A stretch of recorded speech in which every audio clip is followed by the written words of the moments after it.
Welcome to 5 down and dirty strategies to grow more veggies now. If you're someone who is looking to amp up the veggies and do it a little bit more effortlessly, you're in the right place, and all organic practices, of course. My name is Stacy Murphy. I'm known to many as Brooklyn's Backyard Farmer, and thank you so much for choosing to spend this time with me. I know there's so many other things you could be doing right now. One of the reasons I call this down and dirty is that I'll be giving you a lot of information quickly to help you get the results you want in your growing space. For those of you who don't know me, I'll give you a very brief overview of who I am and where I'm coming from. As a way to frame the conversation, I'll spend the majority of the call diving into these 5 strategies that have made such a difference in my work. I know there are many people on the call that know me, but there are also people on the call who don't really know me at all. So I wanted to just briefly share with you a little bit about me so you have a sense of where I'm coming from, what kinds of things I've done, and what kinds of challenges I face, so you know if this is really applicable for you. Maybe some of you can relate to this. I had a huge aha moment about 5 years ago while sitting at my desk inside an air-conditioned office building, wondering why I was here on Earth and how I could live my life more in tune with Mother Nature and the passing seasons. I'd grown up growing food with my mom in her backyard mini farm, and I would eat all of the peas straight from the vine. I remember a really happy and vibrant life in the dirt among the bugs and the plants. And as I was thinking about how I wanted to redesign my life, I realized that I was getting all my fresh food on my commute home from work, and there was very little fresh food in my own community. And I wondered where everyone else was getting their fresh food. June 15th, 2009, I started my first backyard farm in someone else's yard. I called the project Foxtrot Farmyard. The first year was extremely challenging. Not only did I get a really late start, imagine starting your garden in the middle of June, that is the peak of the season, and feeling like you missed out on half the season, but I was also trying to grow food for 6 people on a very small plot on 600 square foot site with about 450 square feet of planting bed. And I knew a lot about plants, and I had an intuitive green thumb, but, you know, what was I thinking saying I would farm this place? And here's the site 2 months later. I remember watching and waiting the beans that looked like they weren't doing so well, but I wasn't sure what to do. I remember fretting about each and every pest that showed up to my party. I also remember the zucchini fiasco, which I'll talk about later. I remember being there every day just in case something was going wrong. I knew every moment and every square inch was precious and wondered if there was something more I could do. I worried that the veggies wouldn't taste good. I remember some really tough days of moving 18 cubic yards of soil and then planting the whole site out in a frenzy before the rain hit. And there was so much conflicting information on the internet about tomatoes alone that I was second-guessing my own abilities to grow food. You know, things seem to be moving really fast, but growing so slow all at the same time. So if any of this resonates with you, I totally understand where you're coming from. Our growing zones may be different, but some of those challenges might be the same. I remember when everything shifted for me, I consulted with an upstate farmer in New Paltz, New York, who had a homestead, and we spent a couple hours together, and she mentored me through a more systematic thinking that really built my confidence about what I should focus on and what I could just let go of. And it was really key to my success. So after 4 years of backyard farming, everything is much calmer and easier now. I have templates for planning the season, systems to keep me on track, and data collection tools that tell me if I've reached my goals successfully. And I ran a 6-member CSA out of Foxtrot for several years, providing between 30 and 80 pounds of produce each week for 20 weeks. And I haven't said this explicitly yet, but everything is grown organically, but not certified. So just so you get a sense of what happened after my first season at Foxtrot, the group that I founded, BK Farmyards, started to really flourish, and this backyard farm opened so many doors. As the team grew into a collective, we dedicated ourselves to expanding social justice through urban agriculture and farm training in Brooklyn. We started a 1-acre youth farm in partnership with the High School for Public Service and Green Gorillas, where I ran the summer youth farmer employment program as well as farm-based health classes on the farm for the last couple years. We created a 60-hen chicken coop in partnership with NYRP and Just Food. My background as an architect and engineer came in handy. I apprenticed with Meg Pasca of Brooklyn Honey as a beekeeper and found the joys of working with hundreds of thousands of precious insects. It was a very humbling experience having them allow me to go in their hive. So hopefully that gives you an idea of my journey and how starting a backyard farm really changed my life forever. I'm forever grateful to the people who took me up on my offer to farm their land. Farming's transformed my entire life, my relationship to the earth, my community, and all my loved ones. I work outside with all the earth communities. I feel energized and connected. I eat more delicious food than I could ever hope for. I set my own schedule. I exercise while I work instead of exercising on a treadmill after I sit in a chair for 8 hours. I smile more and I have a lot more fun. So I'm hoping that you can find some inspiration and new tools in what I'm sharing with you today to help you on your journey, whatever goals you have.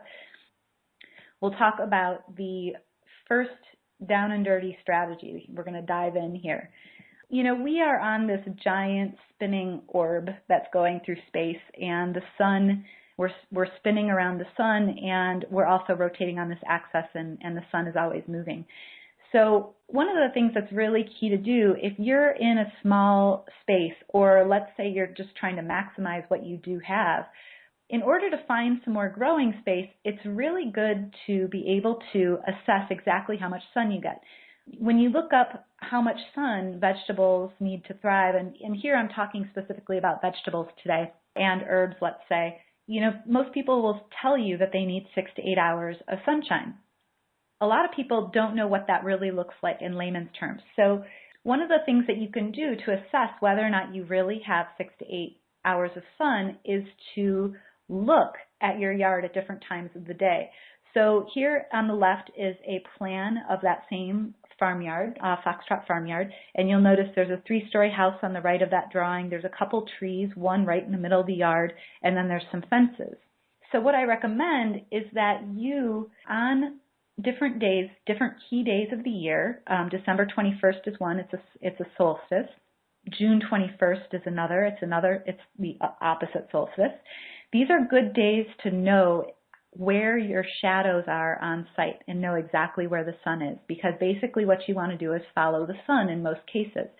And the point I want to make here is that if you notice at June 21st, the diagram on the left, that tree that's in the center of the yard, the shadow of that tree is on the property, is right under the tree, because the sun is directly overhead. We're in the northern hemisphere for this particular example. And so right under that tree, you would say you're not going to be able to grow any vegetables on June 21st.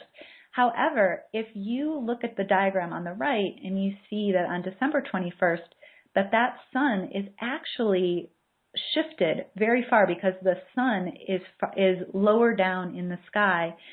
So now if you were to say, want to grow some winter veggies, maybe put up a hoop house or a season extension, some kind of cold frame or something of that nature, which this is an example in New York City, and so December 21st is kind of a stretch to grow anything. It's possible, but it's kind of a stretch. You're risking it. But if you wanted to put up a greenhouse, you wouldn't put it along that fence because there's no sun along that fence in December.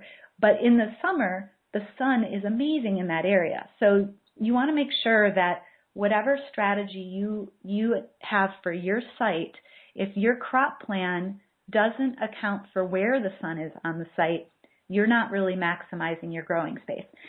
And so this might also be applicable if, let's say, you have a site that is along a forest. Forest ecologies are a little bit different than prairie ecologies, let's say, and you might be able to grow things along that edge in certain times of the season that you might not have thought of. So I recommend, this is the strategy, on June 21st, go outside with your camera at 9 a.m., noon, and 3 p.m. and take photos of where the shadows are. And then diagram them like this, shade where the shade is on your site, and then overlay them. And what you're going to be able to find out is if it's in shadow at 9 a.m., at noon, and at 3 p.m., you know it doesn't get 6 to 8 hours of sunlight, and you know it's not worth growing there. But if a shaded region only shows up in one of those categories at, let's say 3 p.m. or at 9 a.m., but it's in sun the rest of the day, you probably can grow veggies. So that's the strategy. The key is to do it, if you can, on June 21st, December 21st, and then at the equinoxes as well. And so that would be March 21st and September 21st. However, fear not. If it is not those dates and you're like, how am I going to do this exercise when right now it's some strange date in the middle of the year. If you do this for one time in the year, or 2 times in the year actually is best, you can extrapolate those shadows based in geometry. I'm not going to go into that here, but I'll let you figure it out. It has to do with how tall that fence is and how big that shadow is. Measure the size of the shadow, the height of the fence, and therefore you know the angle of the sun. And then you can extrapolate. If you know June and December, you can get a midpoint for the other equinoxes. I hope I didn't lose you there. I got into a little bit more technical detail than I thought I would on that.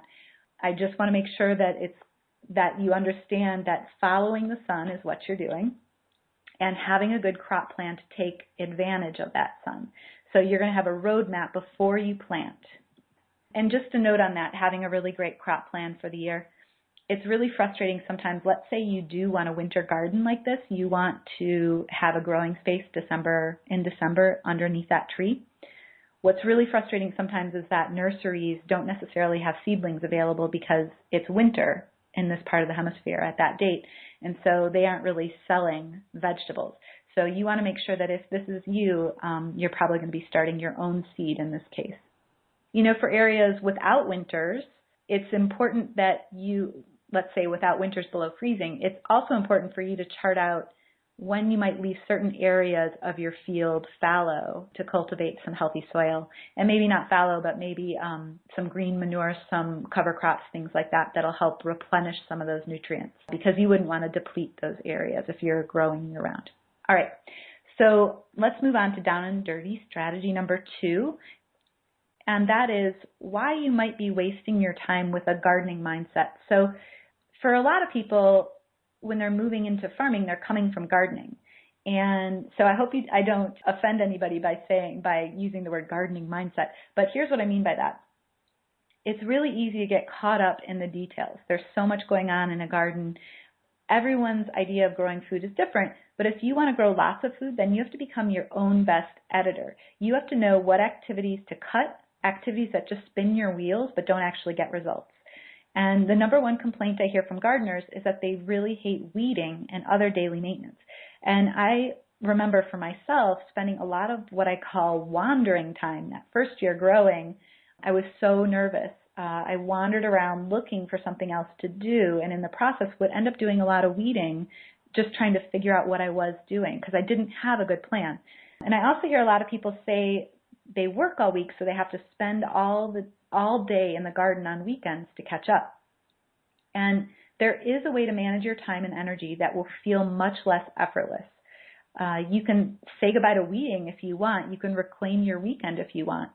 And there's no judgments here. If you love spending all day in your growing space, then by all means do that. You're not wasting your time if you love what you're doing and it's rewarding.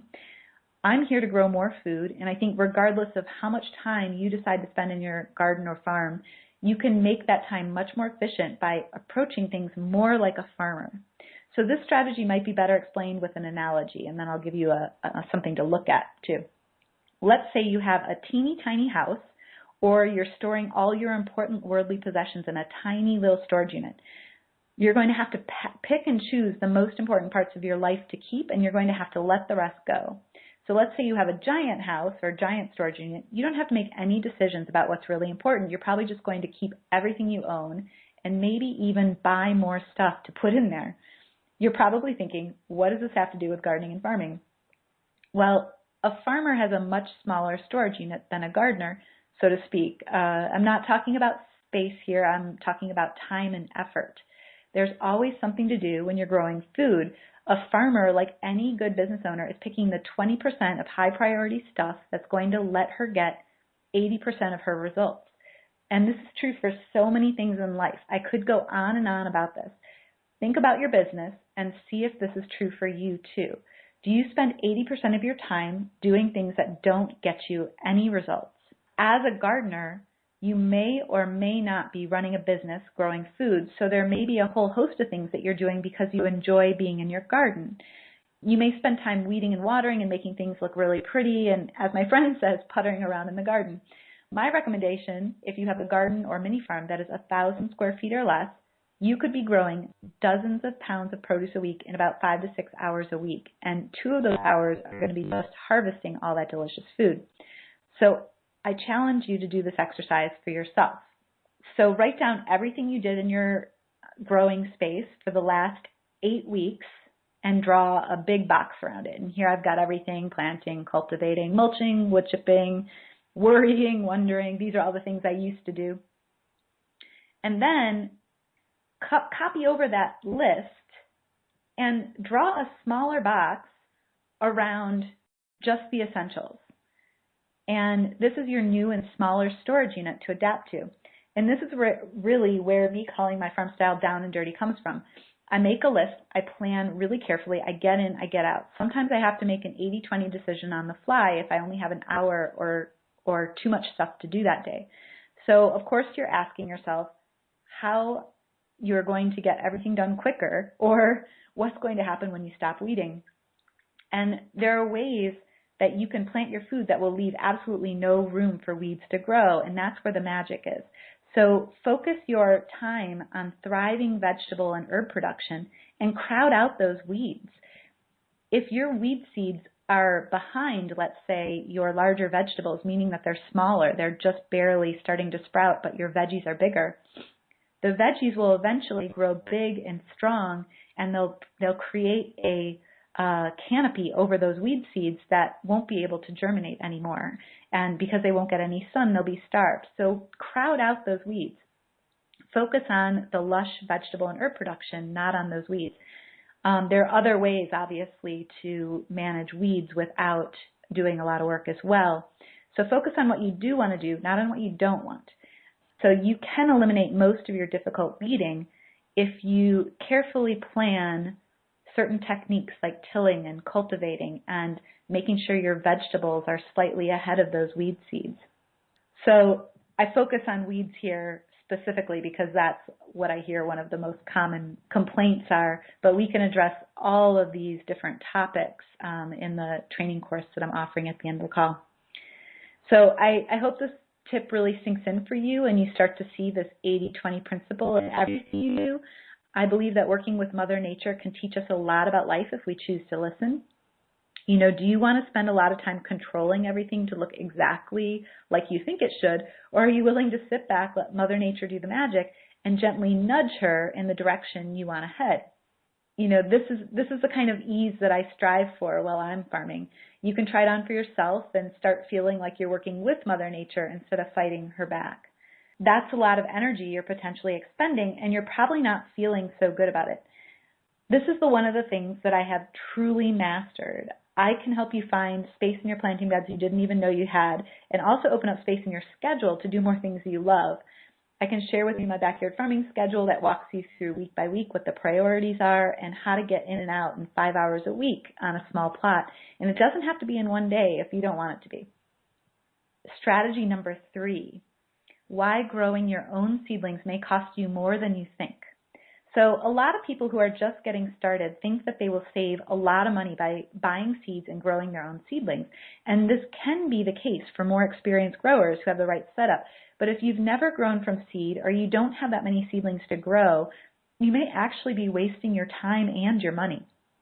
If, on the other hand, you're growing your own seeds because you want to learn that process, then that's totally a different story.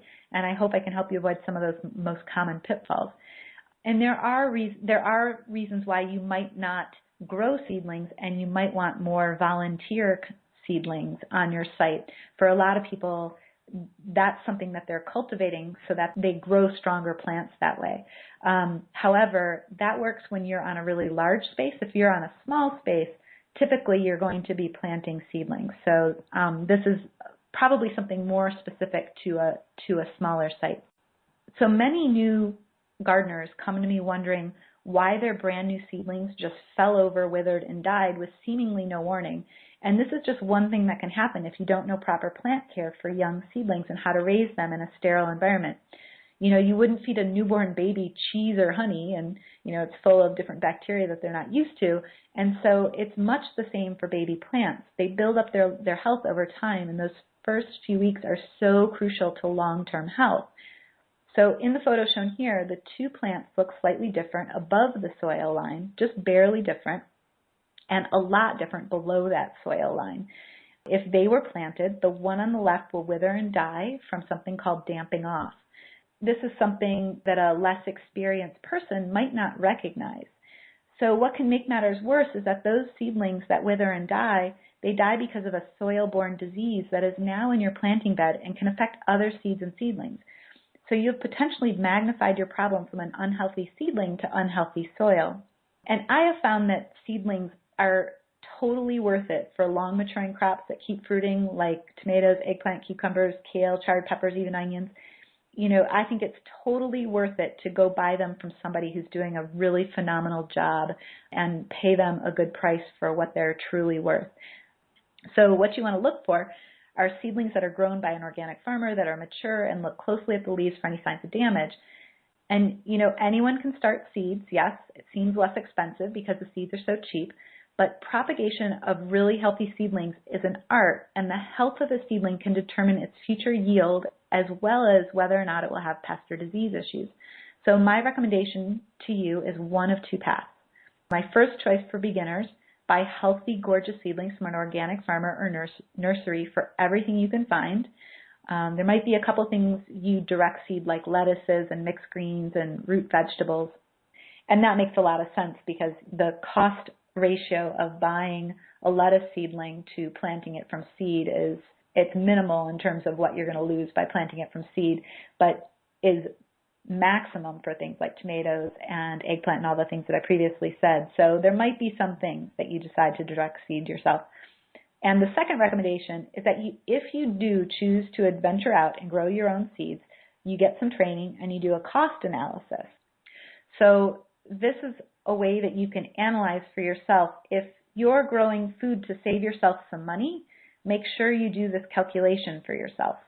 At what scale does it make financial sense to grow your own?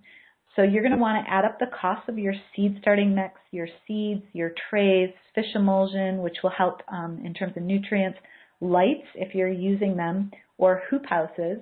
You know, you're going to need lots of light to grow these seedlings. You don't want little spindly, weak seedlings. You know, any special watering tools you need, potential sanitizers to clean your previously used seed trays. I said I would make a comment about how to make sure that you have healthy seedlings. Sanitizing those trays is very important. You want to make sure that you're not propagating soil-borne diseases. So for some people, when they factor in their time and energy to grow their own, they decide that purchasing seedlings makes much more sense for them. So I've already told you my preference for buying seedlings from local farmers, but I still have had to grow my own for mid and late season plantings because many local nurseries stop carrying vegetable seedlings late in the summer, exactly when I want to start transplanting. So know your number. Take a look at the two sides of the slide. What does it cost you, and what does it cost from a trusted source, and which is greater? After some experience, I can recommend where I would try to save money and where I wouldn't. I would spend money on new seeds. I would spend money on grow lamps and put them very close to my daily routine to make it as easy as possible to take good care of them. I would not spend money on trays and either make my own or take proper care to sterilize recycled containers. I would spend money on fish emulsion to keep the plants healthy. There are lots of options for seed starting mix. If you're mixing large batches, you'd have to see whether it's cheaper to mix your own or buy it pre-mixed. If you have a lot of experience, you might be pasteurizing your soil to create a sterile environment for your babies. So let me reiterate. I really recommend getting some training if you're growing your own seeds. Whether you choose to work with me or someone else depends on your goals. Just go find some help. If you find you are really great at propagation, you are in luck. There are some really great business models out there where people are supporting themselves while growing baby plants. They're not growing mature food, just baby plants. So if that's a goal of yours, I can help you on that journey as well. So the fourth strategy is how to turn crop failure into crop success. So just like people, not all plants make good lovers. If you were in a relationship with someone that demanded all your time and energy, you might kick them to the curb, right? Why would your relationship to plants be any different? So you may have noticed that I talk about relationships a lot. Maybe I've sparked some feelings about your current relationships and you're wondering if you would kick anyone to the curb right now. But let's focus for a minute here on the plants. What kind of relationship do you want to have with your plants, specifically the ones that produce food for you? If you have some plants that are not looking so great, either stunted growth or some sort of disease, what's your natural inclination? Do you lavish love on them, hoping they're going to rebound, or do you try something else? Perhaps you have some stories about how you battled some garden disease and totally won, and so that pushes you to save all of your plants. I find that's not generally the case. Usually gardeners' battle stories end with pain and disappointment, and the disappointment is that it didn't end sooner than it should. So maybe you can relate to this. I once spent an entire summer nursing 2 zucchini plants that had squash vine borers. I carefully inspected every day and killed tons of those little suckers. No squash would grow because they were sucking the life out of the plant. And then in their weakened state, the plants started getting powdery mildew. I spent so much effort on these plants, and that's all I remember. For me, there was no joy in this, and there was also no food. And afterward, I thought about how precious that space was and what else I could have grown if I had just thrown in the towel sooner. But when it was happening, as the summer progressed, it felt like I couldn't give up on them. I'd invested all this time. I had to get some food out of it, and if I just got a couple more bugs out, then maybe it would start growing food again. But it didn't, and it was so frustrating. So oftentimes these stories end this way, with you remembering all the work you put in and all the frustration. So I'm here to tell you, don't let this be you. As a farmer, I'm about to hand out some really tough love. This is all about how to turn crop failure into crop success. So if your end goal is to grow more food, you rip those plants out when they aren't doing well. And of course, you're trying to identify it at an early stage so you don't waste any time. As a farmer or a gardener, a success plan means that you plan for failure. So just so I'm clear, you're not planning on failing. You're accepting that things happen. And when the crap hits the fan, you can respond quickly and without too much disappointment. You knew this could happen, you planned for it, and you're ready to spring into action. So it's not a failure if you turn it around quickly. So here's one way that you can turn things around quickly when something's not going your way. You're going to start with more plants than you actually have space for, so you don't waste any time when you see something a little off. You have a spare ready to put in the ground. In this example, I'm assuming that you have a 90% germination rate and a 20% failure rate in the field. So what that means is that you started with 28 seeds, 90% of them germinated, leaving you 25 seedlings, and of those 25 seedlings, 80% of them will succeed in the field, leaving you 20 healthy plants. So success, you wanted 20, you have 20. If you seed just those 20 plants that you think you need, and that's all you seed, and you use the same germination rate and the same field failure rate, you're only going to have 14 plants at the end of the day, which is a 30% crop loss. So you can imagine how this would scale up. Let's say you had an acre full of zucchini plants. A 30% crop loss is fairly enormous. So this is all assuming that the seeds are not bad or old. If you have old seeds, assume that the germination rate is about half of what the package tells you and seed a lot more than you think you should. So my tough love here to you is that if your plants aren't producing like you know they can, rip them out and plant something healthier. Make sure you have these extra plants on hand. Even if you're buying seedlings from a nursery, buy extra. It's so much easier to know that they're right there and you just plug them right into the ground. If you have to go source them and spend extra energy, you've just expended that energy unnecessarily. You want to spend your time taking care of the healthiest plants you can.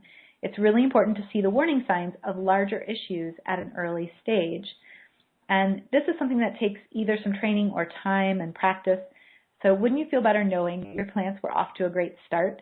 Are you thinking about your garden now and wondering which plants you should be worried about? I recommend you do a careful observation walk and take notes on all of your plants. The 5th down and dirty strategy, how to fall in love with watering and irrigation. Maybe you're an engineer and you love plumbing systems and you're already in love, but for the majority of people out there, I don't think there's a lot of people who are in love with their watering and irrigation. So I was trying to find a photo for this slide of someone battling a heavy hose that was all kinked and showing them trying to drag it between rows of crops without running anything over. And I'm sure you can relate to this. I don't think I can even begin to share some of my frustrations over the years of carrying hoses back and forth across the farm, rolling the hoses up neatly to get them out of the way, only to mess it all up again later, and dragging around a 50-foot hose is heavy, it gets all tangled. Sometimes the wand will get blockages and the water will spew in different directions and not where you want it to go. So that's not so fun. So this might sound like strange advice, but what works for your love life might also work in your garden. Yeah, I'm going back to relationships again. Absence makes the heart grow fonder, so stop watering. Yeah, that's what I said. So my vote, if I get a vote for your farm, is for you to buy yourself, well, you could do one of a couple of things. One thing you could do is think about a drip irrigation system with an automatic timer, and they're really not as expensive as you might think. But there's other opportunities to identify water sources on your site and to manage those through gravity. So there's lots of different ways to think about water. It's not necessarily all about sprinklers and hoses. If you had to think to yourself right now, how much would it be worth it to me to not have to water anymore? How many hours would I be saving? What would I do with those hours? Perhaps you'd grow more food. Perhaps you'd go lounge in your farm and sip cocktails from fresh mint, whatever you wanted to do. But how much would it be worth to you to not have to water? And that's a lot of time and energy. And if you were to equate that to a financial resource, what kind of price tag would you put on it and what would you be willing to spend to figure it out? So just to give you an idea of an irrigation system that I worked with once, you could hook this up to a rain barrel system if you could catch enough water on site for your farm. There is a drip irrigation system out there. It's by Lee Valley. It's available online. So if you look up Lee Valley, it should come up. And it is a system that will cover up to 100 linear feet for $65. It's a kit. It's for people who don't know much about watering or about plumbing systems in general and pressure gauges and all these things that are included. It's got everything you need in it. And you can buy additional tubing to extend the system. So for about $150, I outfitted a 600 square foot garden. That particular space, it takes about 2 hours to drip irrigate on the cooler days and then longer on the hotter days. So that price tag was not including the timer. The timer, I could have a price tag anywhere from $30 to like $150, depending on if you want it to turn on and off by itself or if you want to turn it on and it turns off by itself. There's a wide assortment of timers out there. Imagine how much time is coming back to you if you could turn on the water timer and just walk away. There are even more expensive ones that you could even program if you are somebody who is good at the technology. And that's where it gets really exciting because you could actually set up some sensors to understand the water in the soil and only get water when it's needed. Because there is, a lot of thinking out there around this topic, and oftentimes what happens is if you water too much, plant roots can die and you have less healthy plants that need much more water. So sometimes you're doing a disservice by watering too much. So there's a lot involved in irrigation systems in general. I recommend answering this question for you. How much would it be worth for you to only have to water maybe your baby seedlings and a little extra and nothing else? Like I said, drip irrigation is one idea. There are many others out there. The other thing I wanted to say here is, how do you determine if you've watered enough? There's a rule of thumb out there that says that if you turn the hose onto an area and you water it for a while, and if you turn the hose away from that area, if the water is completely soaked into the soil at about 2 seconds, then you're good. And if it pools up for more than 2 seconds, you've overwatered. If it soaks in after only 1 second, it needs more water. So this is how you can calibrate how long to turn on your irrigation systems if you want to walk away. So you could water for a while, maybe 20-minute intervals, and then do this 2-second rule. And then find out that amount of time that's right to irrigate the soil just enough. And you're going to notice that there's wide variances depending on all kinds of conditions, what the quality of your soil is, how much organic matter is available, your cation exchange. There's so many variables. But in general, that's a rule of thumb that a lot of people use for good organic soil. So, I still have so much more that I would love to share with you all. There's so many levels of understanding to this material. And as you drill down into a new layer of understanding of soil and plant health, everything you do in your garden starts to become more systematized and less like guesswork or fact-finding. And that's what I wish for you, a more abundant harvest with more ease.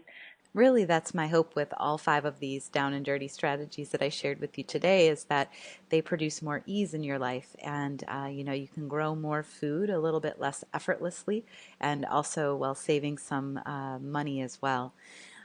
All right, so that wraps up today's training on the 5 down and dirty tips to grow more food today, and I hope you enjoyed it.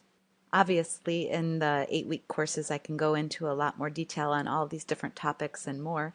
And so I hope that you will consider checking out those courses, which are listed below. And if you're trying to figure out if this course is for you, I urge you to send me your questions. I'm going to be doing one more video where I share the outline for the course, how it's structured, and what you can expect if you are in the course, what you can expect to get out of it, and then I'll be answering any and all of the questions that I receive. So please send me your questions at Stacy, Stacey, at bkfarmyards.com, and I can answer those questions here on this page so that everybody can benefit from hearing the answers. All right, so thank you again for joining me. Please send me your questions about the courses, and I'll see you back here on April 13th for this final video where I will talk about the class and answer your questions. Thank you.